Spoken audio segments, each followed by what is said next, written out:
All right, awesome. Thank you for joining us today. We are so excited to be here with you and share everything that we've been learning. The fact that you're here today means that you recognize that as parents, we have to have this constant curiosity to learn and pivot and change so that we can prepare our kids for the world, right, and for the rest of their lives. So we appreciate you for recognizing that. So Amna and I, we are the founders of Hatch Brighter. And like you guys, many of you, we are two parents who value that curiosity in parenting. And we wanted to stop and question, what we are programmed to do um, as parents sometimes, right? We just take and what our friends are doing, or maybe what our own parents did, and we think that that's what we're supposed to do. But we wanted to stop and question all of those things to see, does it still serve our kids? Should we still be doing these things? So we started asking a lot of questions. So we don't want to go on autopilot. And as we asked these questions, we found a lot of answers that really helped us create a vision for the parents we want to be and the things we want to do and give our kids. And we think it's important to share this information for all of the parents out there so that they can do the same for themselves. And not be on autopilot and stop and question and figure out what works best for them. So we're going to share all of those things with you. If you have questions throughout the presentation, please put it in the chat. We'll spend some time at the end to answer your questions. And we'll take the whole presentation will be about 30 to 40 minutes. And at the end, we will also share our recipe with you that we've created based off of a ton of research and a lot of books out there that we think will really help you create a plan for inner growth for your kids. So one of the first questions we asked ourselves, Amna and I, was, what has helped us throughout our lives, right? Forget what books and research say. Let's just think about us personally. Let's stop and think about what has helped us throughout our lives individually. And, we'll send this question in an email as a follow-up, because we really want you to take some time after this workshop to think about this question, because we all may have our own answers. And when we thought about this question, we realized that a lot of our answers were internal things.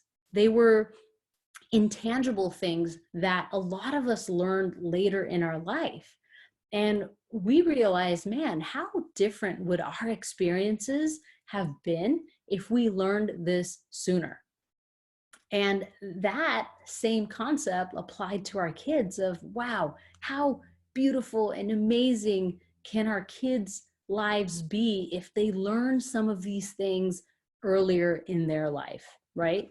So confidence, curiosity, a desire to learn, self-love, tackling fears, embracing failure, the inner voice, handling emotions, and hope and trust in life. These are the things that came to our minds when we thought about this question, that we felt, man, we really want to teach our kids these things sooner than we did, right? Number one goal for a parent is to create a better version of us, right? Give them the things that we maybe didn't have. So what are all of these things, right? There's this list. What is this called? We asked ourselves. We realized that this is inner growth. This is what is inside of us. This is our inner strength. And, creating a strong, our definition of inner growth is creating a strong sense of self, independent of anything external, so that we can better understand ourselves and the world. So you can't predict everything that's going to happen in your life, right? Or our kids' life. But when you have the inner strength, it helps you prepare for whatever life is going to throw at you and all the ups and downs more than anything else that will help you. And this definition and the importance of inner growth and strength, it hasn't changed. If you look at ancient philosophy or religion, it's all there and has been there. The fact that what is inside of us is what matters most and influences how we experience life, right? But we sometimes don't realize that this is the most important thing until we've spent most of our life or years chasing the things that we believe are important or society tells us is important, right? So for our kids, we don't want them to have to do that. We don't want them to have to realize that inner growth is the most important thing after they've been chasing the other things, right? So the next question we asked ourselves was, what is different today as parents compared to when we were brought up, right? And we did a ton of research and reading and interviews and talking to experts around this. And what's different is social media, mental health, time constraints, and technology and education. So let's dive a little deeper into each one of these. Social media. There is so much research out there on the impact of social media on kids today, right? Shoot, even us adults, right? You know, when you feel that twitch because your phone isn't near you or you lost your phone, I can't imagine what that must be for kids, right? Especially social media and comparing yourself to other people when they're still trying to figure out who they are and trying to figure out their identity. Social media is challenging our self-worth, our confidence, our feelings of not being good enough more than ever before. And it doesn't mean we shield our kids from social media. If you found a way to do that, please share. My kids are younger, but that'll come in handy. But they're going to be exposed to it at some point. And what it means is that we as parents just have to work harder and be prepared to build that inner strength so that what they do experience and see in social media doesn't bring them down, right? They have the tools to keep their head up. The next thing, mental health. So these stats are alarming if you've seen some of these, and they're going in the wrong direction. And what these stats prove is that the changing world compared to when we were kids and the tools that our kids have been given or haven't been given aren't lining up. There's a gap, right? And that's what's creating the stats, the alarming mental health stats. And so there's something missing with what we are giving our kids or not giving our kids that we really have to dive deeper into. So the next thing, time constraints, right? I've done the working full time with 2 kids. It is not easy. I know exactly how that feels, right? You're barely just trying to get the bare minimum done. And right now we have 2 working parents, more than we've had ever before. And not only that, but we're constantly being bombarded with information as parents, right? We get texts, we get messages, we get emails. There's Twitter, there's Instagram, there's Facebook, all these different things. And when we are constantly being bombarded, it becomes harder for us to be present, right? So that has changed over the years. Our ability to be in the present moment. We're there physically, but not mentally. The next thing that we believe has changed is how technology is influencing education. So there was a time where only humans could play certain roles and have certain information. But that's changing now, right? Machines and computers can do a lot of things that humans were able to do in the past. And so that changes the value of humans or the value they bring to the table. And a lot of tech companies, they've recognized this because they are now valuing the soft skills more than education and GPA, because they know all the information that's being retained. Hey, we can have computers and machines do that, but what you can't have is machines do is you can't have them, manage relationships. You can't have them be passionate. You can't have machines inspire people, right? Those are the things that only humans can do. And so that is changing what we prioritize for our kids' education and what we teach them. And a lot of teachers and schools are doing a phenomenal job of introducing mindfulness with kids. My oldest is in first grade, and her teacher does a phenomenal job of introducing these concepts, which is fantastic. But also the other thing we're seeing is there's no organized and structured way to teach our kids inner growth, right? How do we teach math and science and those subjects, right? Writing and reading. It's step by step. But with mindfulness, we're not seeing that today. But we believe that there is value in teaching our kids to learn things that way, right? In the past, organized religion has been a big part of people's lives. If you look at stats, that's changing, right? And so some of the resources and the places that people used to go to get the inner growth are no longer as big a part of people's lives. So that's something else that has changed as well. So overall, right, what have we learned? We've learned that parents today are just trying to get through the day, right? You come home from work, you're trying to get dinner on the table, you're trying to make sure homework's done, right? You're trying to get them bathed and get them to bed. You're just trying to get through those things, right? And hopefully at the end of the day, have 30 minutes for yourself. Totally get it.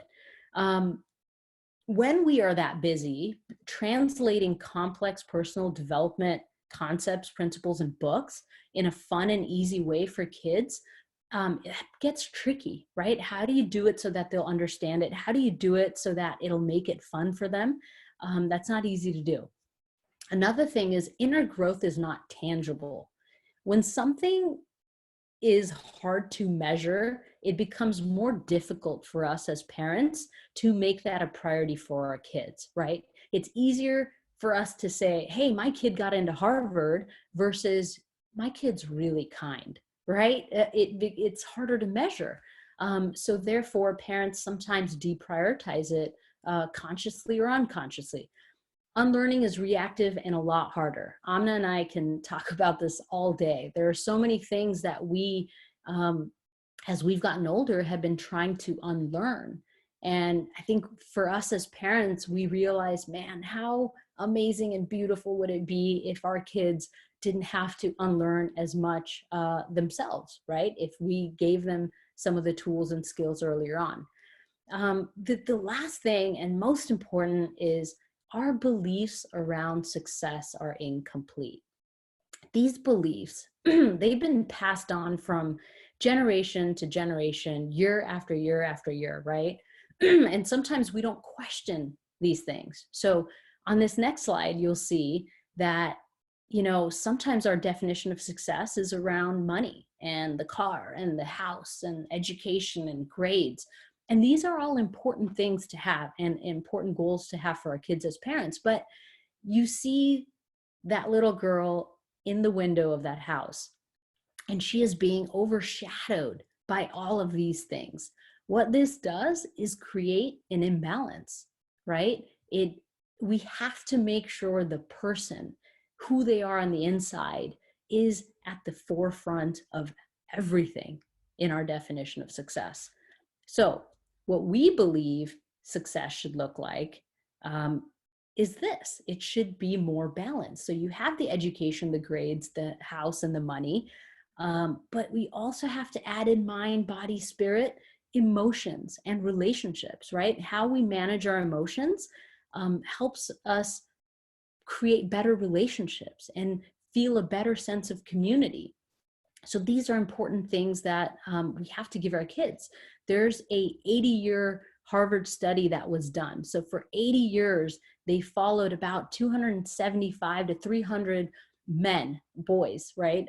All the way until they were older, to see what was the one thing that influenced happiness the most, right? Or guaranteed kind of happiness. And it was relationships, right? So these things are so important to give our kids, that sometimes we're not intentionally teaching our kids in a structured way. So in our eyes, this is how success needs to be redefined. So awesome, right? This is a quick summary of what we've realized, what we've learned through interviews and research, and what we've read. I'm sure your next question in your head is, okay, great. Well, now what now? What do I do with this information? So I'm going to hand it over to Amna, and she is going to dive into that with us. Thanks, Neha. So yeah, guys, just like Neha said, this all sounds great, but how do we do it? How do we actually go into it? And the first thing we noticed as we started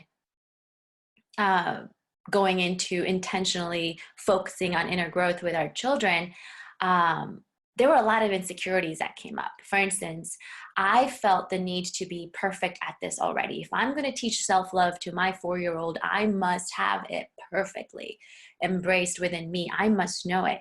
And what that did is that it inhibited me from actually getting there, right? It didn't, it actually stopped me from even going there with my child. And we believe that we need to first be a little bit more compassionate with ourselves. We need to be okay with not knowing it perfectly. We need to be honest and humble and forgiving enough to go on this journey with our kids. And what happens then is our kids connect with us and bond with us at an even deeper level, because they're able to see that we're imperfect and we're also growing. And self-development and inner growth is infinite. We never quite just get there. We get there and then we learn something else, and we keep improving. So an example of this is I'm trying to teach my 4-year-old emotional intelligence, right? Emotional management. If you're feeling big emotions, just take a few deep breaths. And yet I'm losing it on her every day. I get short-tempered. I raise my voice. So how can we do this together? What I learned I can do is I can include her in this. I can say, you know what, I just raised my voice and I don't like it when I do that, and I need your help. Can you help me remember by reminding mommy to take a few deep breaths? So now it's like a partnership of learning, right? So now she loses it. I'm like, hey, Nora, you need to take a few deep breaths.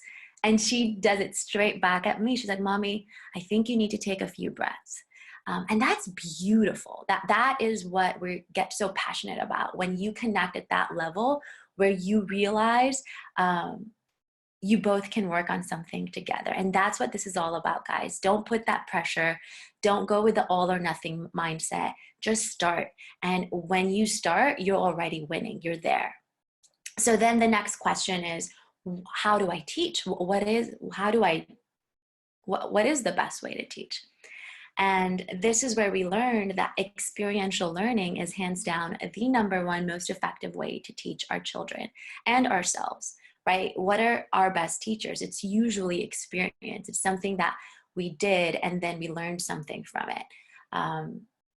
For instance, I used to be on autopilot where I would just tell my daughter, this is what you do, this is how you do it, and expect her to just master it.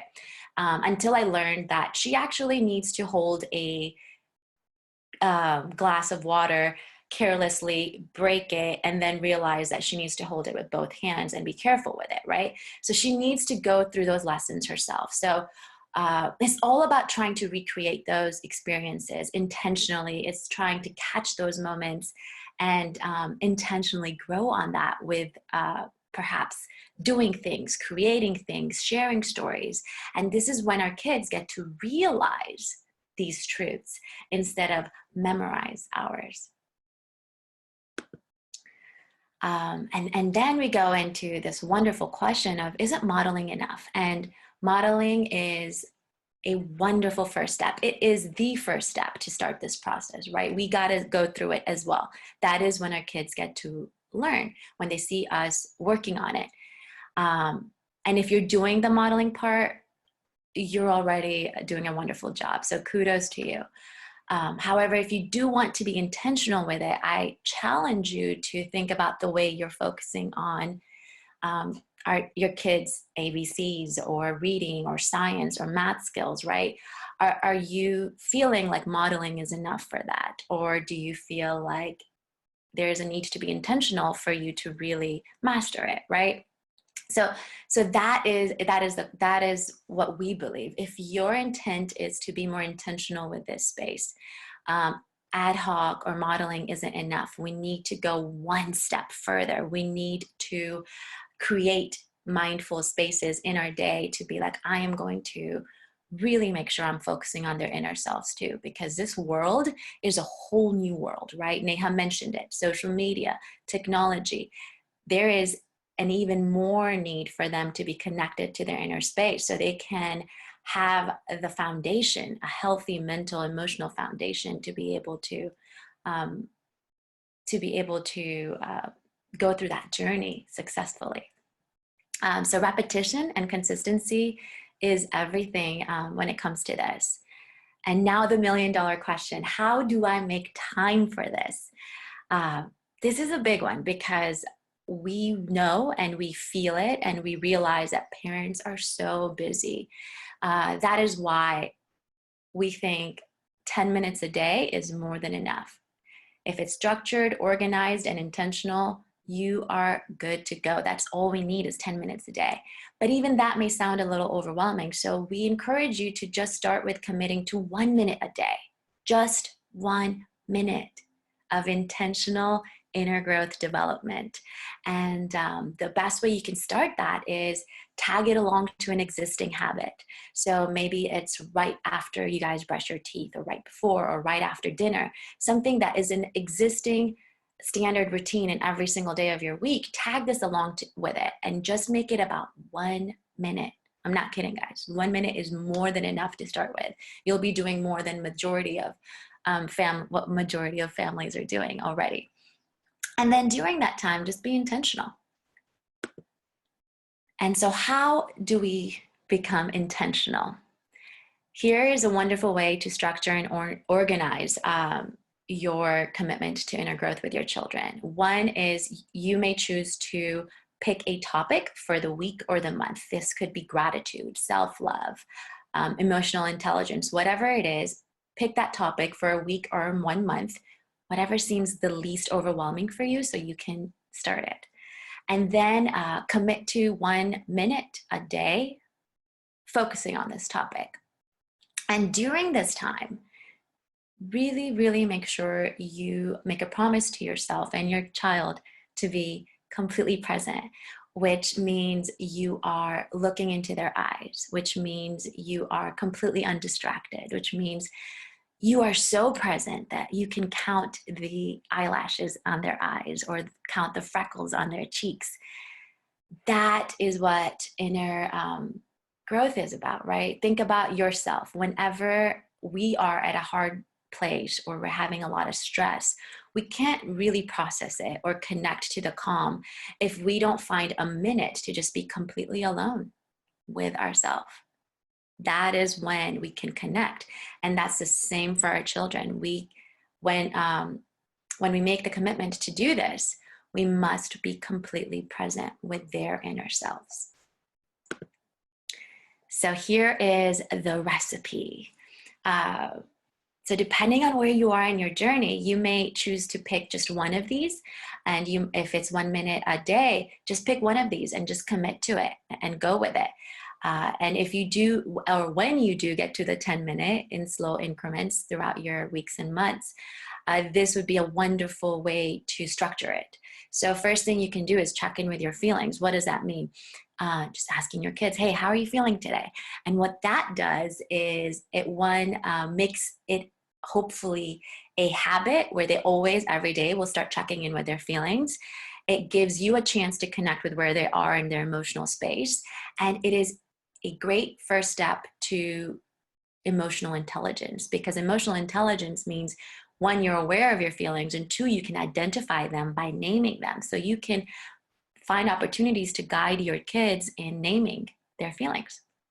And then another one is breathing and visualization. This is where you can just take a moment to take 3 deep breaths together, and you could visualize how you want to feel that day. So be like, how do you want to feel today? Do you want to feel calm, silly, happy, focused? Okay, let's close our eyes and visualize ourselves, or imagine ourselves feeling calm and focused. And then this way you've you've helped create an intent for that day. And again, a beautiful tool for our kids to have.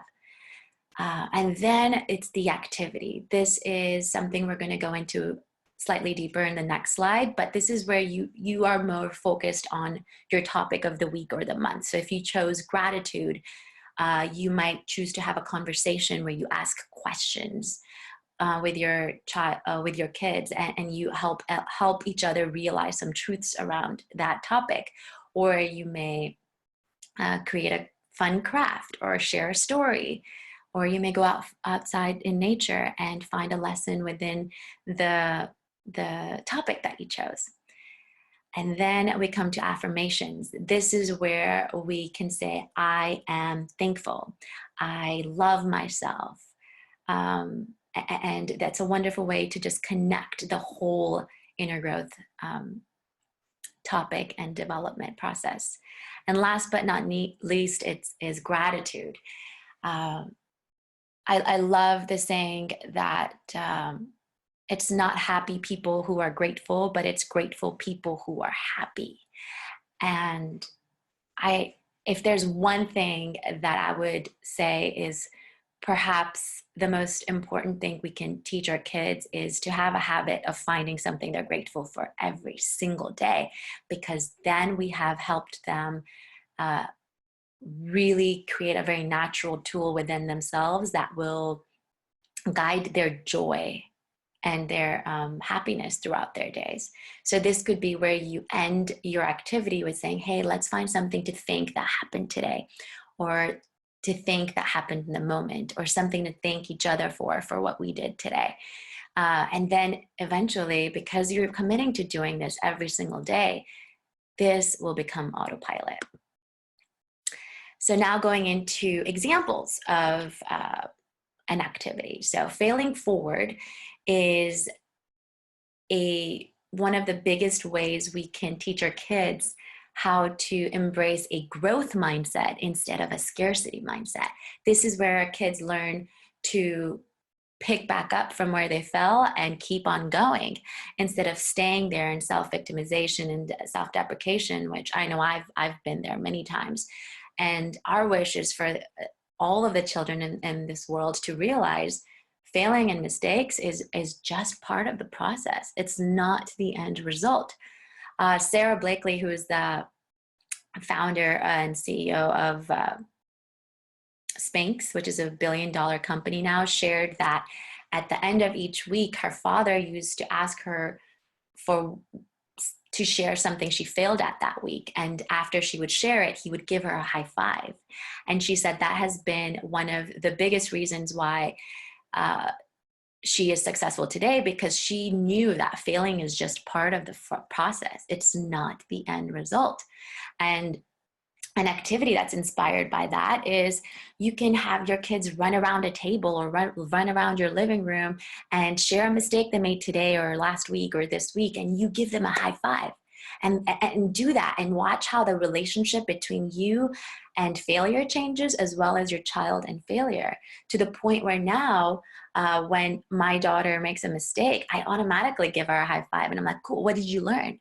And then she shares what she learned, and boom, we're on to the next one, right? So it's a beautiful way to get to the lesson of our mistakes or our failures and just keep on going. And it's a wonderful tool for us to be able to give our kids. An affirmation for failing forward is, mistakes are great because they help me learn and grow. before we go into self-love, something I would love to share with you is the fact that there is so much research and science around the positive impacts from nature, the positive impact that nature has on our mental health and well-being. And because of this fact, we feel very passionate about making sure our activities are balanced with nature, with going outdoors, with connecting it to nature. And this is a wonderful and powerful way for us to also plant seeds for our kids to make and realize their own connections between self-love, gratitude, feeling forward, and nature. And that's a little tricky to do. So we wanted to share an example of that with you. So around self-love, something you can do is share with your child that, did you know that scientists have found out that when we speak to plants and trees, they grow and they get stronger? Isn't that interesting? So why don't we go outside for a walk and give some words of love to all of the nature that we see so we can help it grow and become stronger? And then just go for a walk and watch your child say amazing, magical things to flowers and leaves and roly-polies and whatnot, and maybe even give a tree a hug, and then come back from your walk and finish with the affirmation, I love myself just the way I am. So you weren't very, so just to reflect on this activity, it's not, hey, this is what self-love is and this is what it should do. What we did here is we made it an experience, and we just planted some seeds, and we ended with an affirmation on self-love, and we talked about love and nature.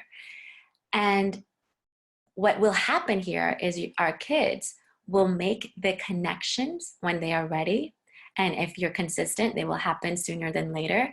And this will be a realization and a truth that will live in them forever. And that is the magic of experiential learning, intentional and in a structured way, but it is totally possible and totally doable. And that's what excites us. So as we end this, I wanted to share that while you're going through this and you're creating your intentional inner growth journeys and days with your children, I would love for you to reach out to us directly, and we would love to be a resource to help you and guide you through this, because it is not easy and it doesn't necessarily come naturally to all of us, but it is totally possible. And our goal and our mission is to just serve our communities and guide them so parents and kids can be even more connected and have these beautiful, magical moments of presence and intention. And now I'm going to pass it to Neha. Awesome. Thank you, Amna. Yeah, as Amna mentioned, our number one mission is to help parents to really stop and think about what we prioritize for our kids, and to help them realize the importance of inner growth topics and how they can make it an intentional and structured part of their day. In this workshop, if we were able to plant some seeds or inspire some people to kind of kickstart their journey, that's a win for us. That's a success, right? Our goal is just to help people make that shift in their minds, regardless of how they choose to do it. And the recipe and the steps that Amna shared, if you're able to take those and make it your own and incorporate it with your child's schedule, phenomenal. Kudos to you. When we talk to a lot of parents, because of the time constraints and the time and effort in general, that was the challenge for them. Is, okay, great, we realize the importance and we want to make the shift, but we don't have the time to read the books and do all those things, which is why Amna and I created Hatch Brighter.